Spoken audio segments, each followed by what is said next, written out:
দেশে প্রথমবারের মতো সোনালী আঁশ পাট ব্যবহার করে বানানো হয়েছে অভিনব দুর্গা প্রতিমা। কাঠ, বাঁশ আর মাটির কাজ শেষ হওয়ার পর প্রতিটি অংশে ধৈর্যের সঙ্গে বসানো হয়েছে আঁশের ছোট ছোট টুকরা। প্রতিমার গায়ে চিকচিক করছে তারই সোনালী আভা।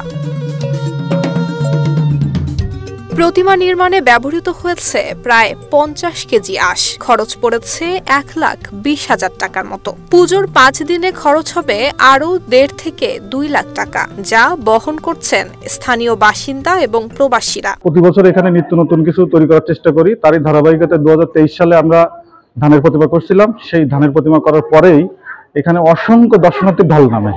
সেই চিন্তাধারার মাধ্যম থেকেই আমরা এবছর এই সোনালী আঁশ দিয়ে আমরা এবার প্রতিমা করছি। প্রতিমা করতে টোটালি আমাদের 3 মাস মতো সময় লাগছে। 4 জন কারিগর শিল্পী তারা অক্লান্ত পরিশ্রম করে প্রতিমার কাজ শেষ করছে।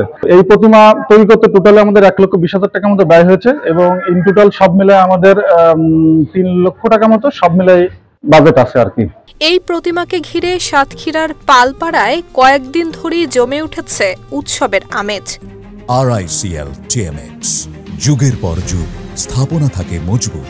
মন্দির চত্বর সাজানো হচ্ছে নতুন করে, চলছে পূজা অর্চনা এবং সাংস্কৃতিক আয়োজনের প্রস্তুতি। আগেরবার ধান দিয়ে প্রতিমা তৈরি হয়েছে, অনেক সুন্দর। সেটা অনেক দূর দূরান্ত থেকে অনেক শরণার্থী এখানে এসেছিল এবং এই বছর ঠিক সোনালী পাঁশ দিয়ে বিশেষ এক ধরনের প্রতিমা তৈরি হয়েছে। এটা দেখার জন্য আমি অনেক দিন থেকে আগ্রহী ছিলাম, কিন্তু আজকে আসার জন্য আমি এসে খুবই খুশি লাগছে। এখানে এবার পাটের ঠাকুর হয়েছে, খুব সুন্দর ঠাকুর হয়েছে।